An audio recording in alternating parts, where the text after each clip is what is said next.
Señores, gracias por continuar con nosotros esta mañana. Recibimos a Iván Gatón. Iván, muy buenos días. Bienvenido. En esta segunda etapa de estos 25 años no había estado. No. Sí, No. que tú eras alguien nacido en este programa. Bienvenido, Iván. Bienvenido. Qué bueno tenerte por acá. Iván Gatón, experto en relaciones internacionales. Iván, mucha gente se sorprendió con lo que pasó en Colombia. ¿Tú te sorprendiste ayer?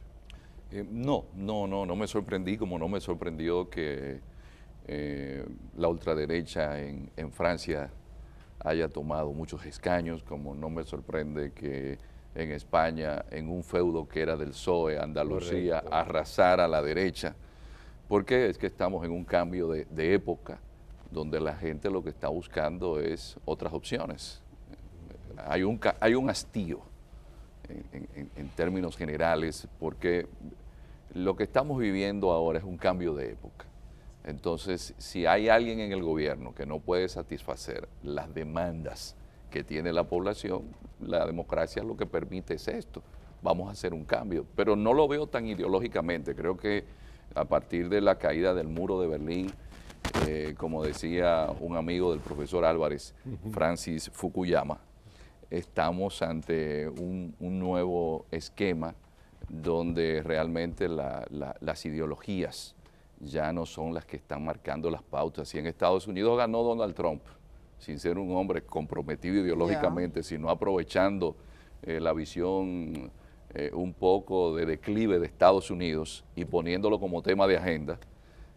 Yo creo que sí Colombia nos demuestra algo, como una sociedad como la colombiana ha podido mantener esos niveles de violencia, porque esto es algo que se pasa por alto, violencia desde la muerte de Jorge Eliezer Gaitán con el Bogotazo en el 1948, y desde antes del Bogotazo, porque todos los que éramos amantes a la literatura de Gabriel García Márquez recordamos al coronel José Arcadio Buendía, que estuvo en la guerra de los 1000 días, que era la guerra entre los conservadores y los liberales. De hecho, el presidente mexicano, Andrés Manuel López Obrador, cuando felicita a Petro, hace la referencia de un autor que todos leímos y que tuvimos miedo, que era Vargas Vila.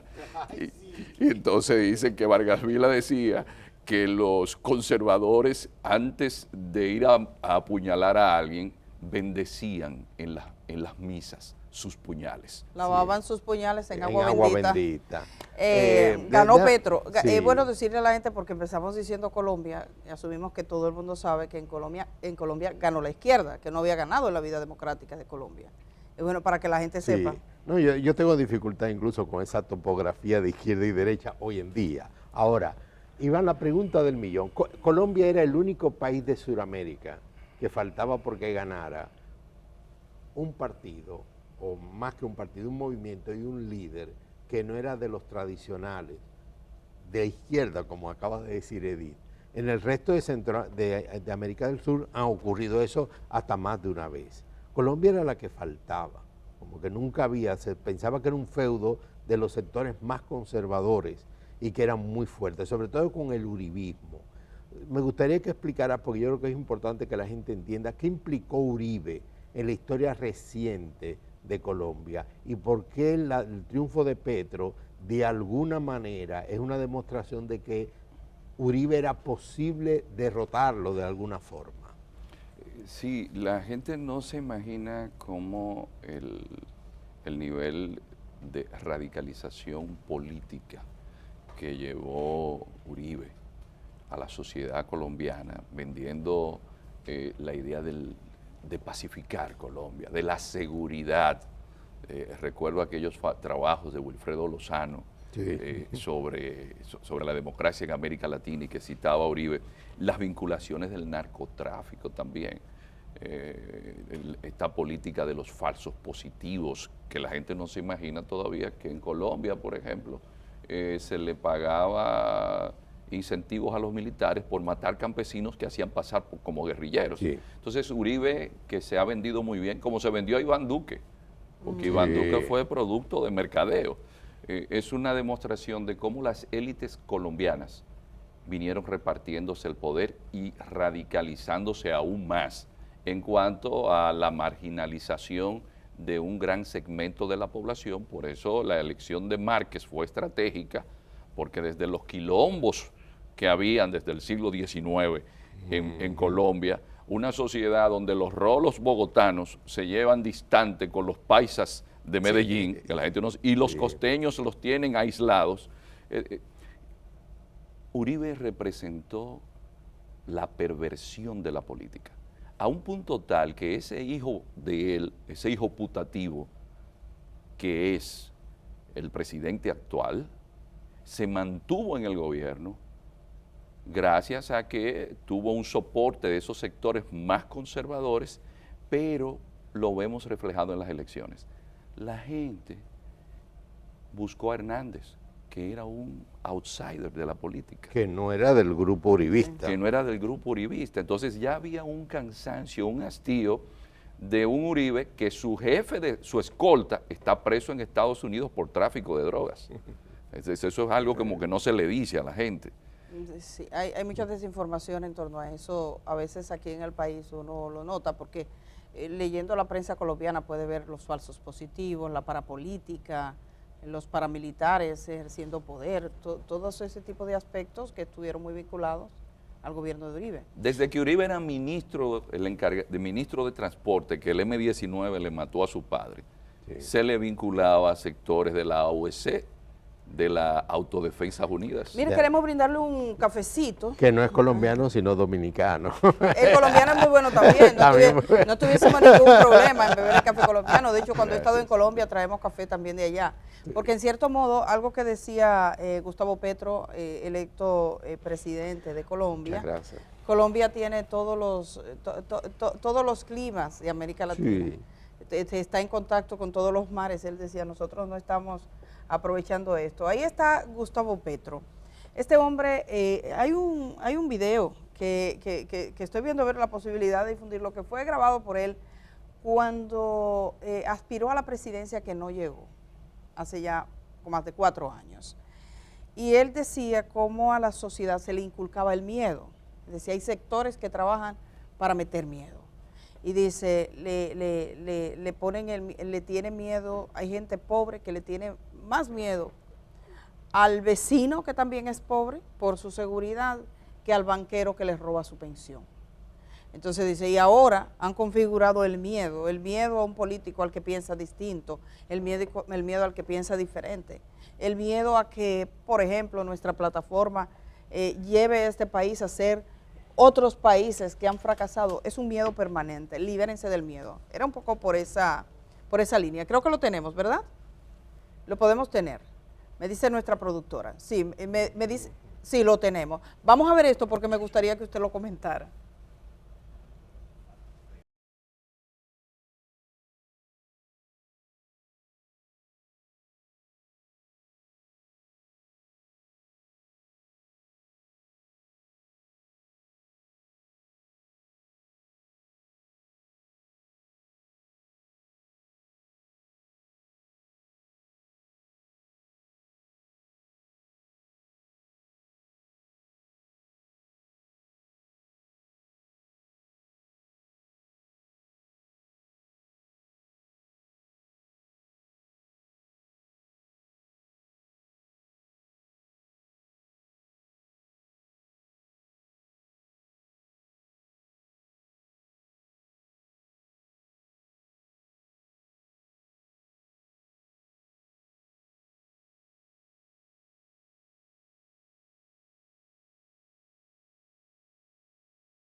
Tras el miedo nos han hecho odiar la paz, al otro diferente, a la diferencia, a la posibilidad del cambio, a quienes nada tienen y andan sin nada por las calles. El miedo produce la desconfianza al cambio y la aceptación pasiva de la ignominia. Así han podido impedir que se configure una mayoría democrática en Colombia. Han construido en la clase media el miedo al campesino y al joven de la barriada popular. Le tienen más miedo al de abajo, que ven como amenaza, que a los dueños de los bancos, que la dejan sin pensión, sin casa, sin trabajo. Con el miedo han impedido que los y las trabajadoras se organicen e incluso lleguen a odiar la organización. Con el miedo silenciaron al campesino y le quitaron su derecho de ciudadanía.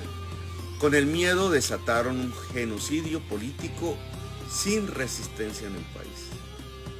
Ante la desaparición de las guerrillas y la lucha armada en Colombia, las castas políticas corruptas necesitan urgentemente una nueva razón para el miedo. De eso depende su continuidad en el poder. Con la ayuda de los medios de comunicación más importantes, cuyos propietarios también necesitan del miedo para vender más noticias, han encontrado la nueva bandera que el gobierno del mundo, su política económica. Y ahí habla cómo le metían miedo con el gobierno, diciéndole que Colombia se iba a convertir en otra Venezuela o cosas como esta. Me gustaría una reflexión suya sobre este sentido. Este video ha sido masivamente enviado a través de WhatsApp en estos días. Es un video de archivo, pero de alguna manera yo creo que expresa mucho de lo que se vio en el proceso electoral también, porque el gran problema de Petro era el miedo que circulaba sobre él, sobre lo que él podría ser, y todavía hoy, después de ser electo presidente, así lo señala. Sí, yo creo que lo principal es darnos cuenta de algo. Como decía el elegido presidente colombiano, Petro, estamos ante uno de los países de mayor nivel de desigualdad de toda América Latina. Colombia después de Brasil, Brasil que tiene una herencia esclavista, es el último país que eliminó la esclavitud. En Brasil todavía el Ministerio de Trabajo tiene guardias especiales para rescatar a trabajadores de fincas azucareras que los tienen como esclavos. Y Colombia es un país donde una gran mayoría de su población vive en la ignominia. Lo que él refería también, que nosotros aquí no lo entendemos, porque a pesar de todo, esta es una sociedad en la que hay movilidad. Lo que él decía de castas políticas hereditarias, Samper es un ejemplo de eso. Pastrana. Sí. Es decir, el mismo presidente que obtuvo el Premio Nobel de la Paz, Santos es hijo de la élite bogotana, dueños del periódico El Espectador. Pero se le volteó a Uribe. Por el parricidio que se da en política. Exacto. Porque en política eso es normal. Pero es una sociedad, que esto es importante resaltar en Colombia, es una sociedad en la cual eso que él habla, del miedo que se estudia en la política, el phobos, es permanente casi desde su fundación. Desde los tiempos en que llegó Santander, que tenía las diferencias con Simón Bolívar. Cierto. Siguiendo por esa caterva de dictadores, hasta uno que fue el que le vendió su residencia, que luego terminó siendo la Embajada Dominicana, que después la vendieron, que es el dictador Rojas Pinillas. Sí. Es decir, nosotros tenemos en Venezuela, en Colombia, una tradición del miedo y de un grupo que simplemente se sustituye en el poder. Y ese es el cambio, no tanto de izquierda, porque hay que ser honesto, en el mundo en el cual nos encontramos ahora, usted mira los programas de gobierno y usted dice ideológicamente a dónde están, porque usted ve, por ejemplo, a Boric, que venía de la izquierda, y cuando llegó tuvo que ajustarse al orden establecido. Por supuesto. Hay matices, pero no es que haya grandes transformaciones. Ahora, esto sí marca un hito en la sociedad colombiana. Señores, tener una vicepresidente negra y de la zona del Cauca, decía Gabriel García Márquez, para uno entender mejor Colombia, hay que ponerse en el espíritu del colombiano que no es de la élite y no es de Bogotá. Que cuando él fue a Bogotá, él sintió el desdén. Tanto es así que él sale de Colombia y termina muriendo en México. ¿Cierto? Termina muriendo Es en cierto. México. Porque el nivel de desprecio, y esto es algo que afortunadamente aquí no lo vivimos en República Dominicana, y el que existe en Colombia, yo creo que es uno de los países de América Latina, junto a Brasil, donde mejor se expresa. Y esto, evidentemente, como han dicho todos los titulares a nivel mundial, ha sido histórico. Iván, no te puedes ir sin hacerte esta pregunta. En Estados Unidos se está viviendo una situación políticamente muy interesante. Se está intentando llevar a juicio a Donald Trump por lo que ocurrió fue el 6 de enero del 2020, correctamente. Y al mismo tiempo hay muchos que indican que con el tema de la inflación posiblemente los republicanos terminen siendo mayoría en las famosas elecciones de medio término. Tomando en cuenta el fenómeno Trump, tomando en cuenta la inflación y saber que Estados Unidos, lo que pasa allá, como era que decía, cuando Estados Unidos estornuda, nosotros nos da pulmonía. ¿Cómo tú prevés el mundo político norteamericano, tomando en cuenta esos factores? Ese mundo político está muy difícil porque la administración Biden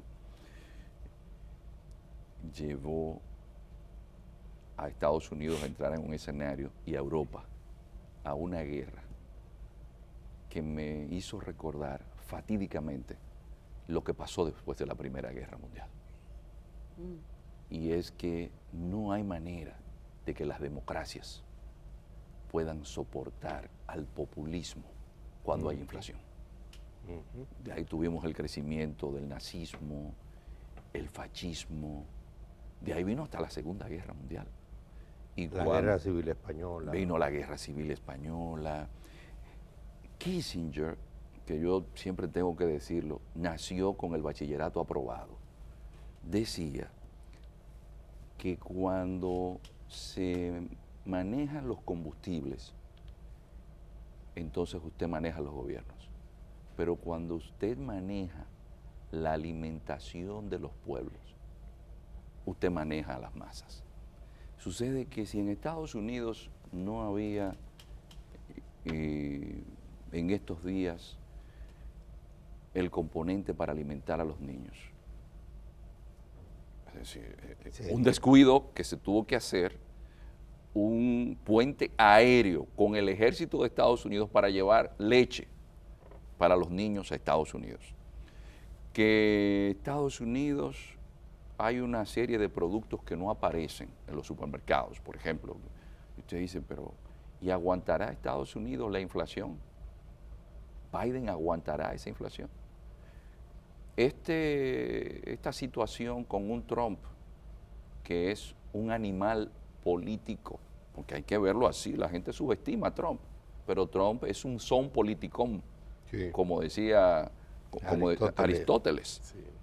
¿Aguantarán a Trump con una situación donde Trump dice, si yo hubiese sido el presidente, la guerra no se da con Rusia, porque yo hubiese negociado?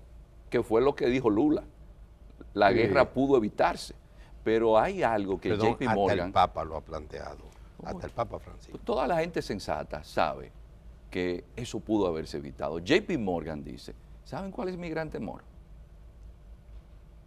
El vicepresidente Diamond, el presidente de JP Morgan. El petróleo el año que viene estará entre 150 a 180 dólares el barril. Pero no solamente eso, es que la Unión Europea, que es el gran aliado de Estados Unidos, está pagando los costos de la guerra de Ucrania. Se está desangrando. ¿Podrá entonces el eje transatlántico en un mundo que evidentemente es multipolar, con una China que tiene su proyecto y con una India que ahora demuestra que no, espérate, le dice a Ursula von der Leyen, que visita a Modi, le dice, no, pero no nos vengan a dar sermones aquí, porque ellos tienen detrás que los colonizaron. Y dicen, no, el momento de nosotros, de India, de poder comprarle a Rusia, ¿sabes lo que está haciendo India? India le compra petróleo a Rusia. Y lo revende. No, Más lo caro. refina y después le vende la gasolina a Europa. Sí, más caro. Dice que está haciendo un negociazo. Entonces, India dice que no, yo no puedo renunciar a mi alianza con Rusia, Claro. porque fue el que me apoyó cuando ustedes no me apoyaron. Entonces, ¿qué pasó en la administración Biden? ¿Pensaron solamente en el complejo militar industrial? Que fue lo que dijo Trump. Usted puede decir lo que desee de Trump, y no es una defensa a Trump, pero Trump desalentó el complejo militar industrial. Él no se involucró en ninguna No guerra. se involucró en ninguna guerra, porque a veces tenemos la falsa percepción de que los demócratas son pacifistas. Y la historia no demuestra que hayan sido tan pacifistas. El caso dominicano. Y Nosotros Vietnam. han sido demócratas. Y Vietnam. Y Vietnam mismo. Y la primera invasión a República Dominicana fue con el gobierno demócrata de Wilson. Y con nosotros en el 65 era el que había sido vicepresidente. Lyndon Baines Johnson Lyndon era el que B. estaba en el Johnson, gobierno. sí. Entonces, lo de Estados Unidos, señores, es una demostración de algo que debemos tener presente. El mundo cambió, es un proceso de desglobalización. Muchos gobiernos no aguantarán. Ahora lo que se está hablando es de que países como Egipto, que tienen una dependencia del trigo de un 70% de Ucrania y de Rusia, lo que va a haber es protesta por hambre. Somalia, fíjense en Ecuador cómo está el gobierno. ¿Qué democracia aguanta que no haya fertilizantes? Que los hidrocarburos esté el barril de petróleo a más de $150, pero tomando en consideración algo que yo no sé qué fue lo que pasó, que no lo tomaron en cuenta. Y el lastre financiero que le dejó a los gobiernos el COVID-19 y la logística del comercio mundial que se rompió con la COVID.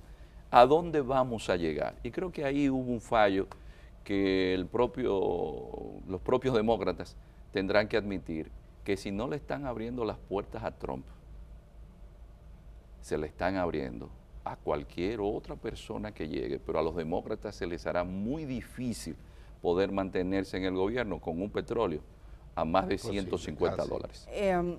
Iván, vamos a conectar, tenemos a nuestro compañero Germán Marte, él está en la sala de redacción del periódico El Día. Germán trabaja aquí y tenemos esa conexión y le está escuchando.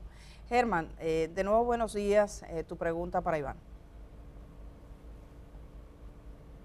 A ver si Profesor, tenemos a él. buenos días. Perfecto. Bueno, primero, buenos días, profesor Iván Gatón. Buenos días. Lo primero es, ¿cómo prevé usted que cambiará la relación de Latinoamérica con Estados Unidos a partir del triunfo de Petro en Colombia, el posible triunfo de Lula próximamente en Brasil? Y aprovechar la ocasión para preguntarle también cómo ve el futuro de la guerra en Ucrania, más de 110 días de guerra y las potencias occidentales, Estados Unidos, Europa, mandando armas allí, pero Rusia no cede ni un palmo. ¿Qué prevé Iván Gatón que pasará en ese conflicto finalmente? Bueno, la presencia de soldados estadounidenses en Colombia es un gran aliado de Estados Unidos. Es una situación que para el gobierno de Petro va a ser un desafío. Si hay un país que tiene un potencial para ser importante en el escenario mundial, es Colombia. La gente pasa por alto que Colombia tiene más de 1 millón y pico de kilómetros cuadrados. Es más grande que Francia, Portugal y Alemania juntos. Pero aparte de eso, todavía tiene más de un 50% de su territorio prácticamente virgen. O sea, cuando el presidente Petro habla de que van a ser una potencia mundial contra el cambio climático, ¿eso es viable? Es viable. Estamos hablando de un país que solamente usted mira la parte que llega a Colombia en el Caribe, y Colombia tiene San Andrés, Providencia y Santa Catalina allá frente a Nicaragua, pero tiene acceso no solamente al Caribe, sino que también sale al Pacífico. Y es andino. Y es andino también, es decir, que es un país, además, Colombia tiene una élite educada, muy preparada, que eso es algo que no podemos pasar por alto. Petro tendrá ese desafío en términos políticos porque evidentemente habrá un acercamiento con Venezuela, eso no lo podemos pasar por alto. Son países que tienen una relación de hermanos casi siameses. Por otro lado, se evidencia que el PT puede volver al gobierno, lo cual Brasil sí es un peso pesado de la política mundial, porque Brasil siempre ha tenido, desde el Barón de Río Branco, una política muy especial en cuanto a un poder que mucha gente desconoce, que es fundamental, que es el poder diplomático, el poder blando. Brasil tiene una cancillería de primera. Y ese Brasil, junto con Colombia, junto con Argentina, que la mayoría de los embajadores estadounidenses, porque esa visión a veces que tienen desde el Pentágono y desde Estados Unidos, no pueden entender cómo la gente tenga un pensamiento simplemente de justicia social. Creen que en Argentina son de izquierda y no necesariamente son de izquierda, porque allá Perón da tanto para la izquierda como para la derecha, da un Carlos Saúl Menem como puede dar un Kirchner. Entonces, es una situación que seguirá complejizándose un poco, porque en Ecuador, evidentemente, Correa tiene una gran incidencia todavía en Ecuador. Es decir, que hay que ir viendo. Y algo que mucha gente, Germán, pasó por alto, o está pasando por alto. El gobierno de Nicaragua acaba de firmar un decreto ley permitiéndole a tropas rusas ir a territorio nicaragüense, desde el 1 de julio hasta diciembre. Y Rusia ha estado invirtiendo en tanques, todo lo que tiene que ver con armamentos para Nicaragua. Y pasamos por alto que en Honduras, que es una sociedad siempre que estuvo muy cerrada, la presidenta es la esposa de Zelaya. Es decir, que para Estados Unidos la situación en América Latina, lo que se llama su patio trasero, ha cambiado un poco. ¿Y México? Y en México está Andrés Manuel López Obrador. Sí. Con relación a Ucrania, yo creo que a confesión de partes, relevos de pruebas, dice Jens Stoltenberg, el secretario general de la OTAN, antes de ayer, debemos prepararnos en Europa porque esta guerra no terminará por ahora. Y ese costo tenemos que pagarlo todos. La semana pasada, dice él, durará años la guerra, pero la semana pasada decía el presidente Biden que evidentemente todos íbamos a tener que pagar la guerra en Ucrania con inflación. Entonces, el panorama con esta guerra, y me disculpan, es la primera vez que lo voy a decir, uno siempre vive pensando en la historia. No sé si usted recordará, profesor, la visión cíclica del poder de Polibio. Sí. Y la historia vuelve y se repite. Cuando comenzó la Primera Guerra Mundial, que fue por el asesinato al archiduque sí. Francisco Fernando por Gavrilo Princip en Sarajevo, todo el mundo pensó que eso iba a terminar rápido. Y eso duró 4 años. Nadie pensó que lo que comenzó el 24 de febrero iba a estar aconteciendo todavía. Y marcó el siglo XX. Piensa solo en la Unión Soviética, que sí. es un producto, la Revolución Soviética es un producto de esa Primera Guerra Mundial en gran medida. Gatón, tenemos que terminar, pero uno no puede concluir sin preguntarte cuáles son tus previsiones para Haití. Nosotros tenemos Haití ahí al lado. Recientemente recuerdo que un grupo de periodistas preguntaba a un intelectual y decía, con respecto a Haití me declaro en bancarrota, intelectualmente hablando, o sea, que es como algo que no se puede advertir. Las bandas circulando en Haití, las relaciones difíciles en ese sentido, la falta de seguridad para el comercio dominicano, ese es su segundo mercado en relevancia. Entonces, un poco esa mirada en Haití con las relaciones nuestras, incluyendo las económicas, sociales y de otras características.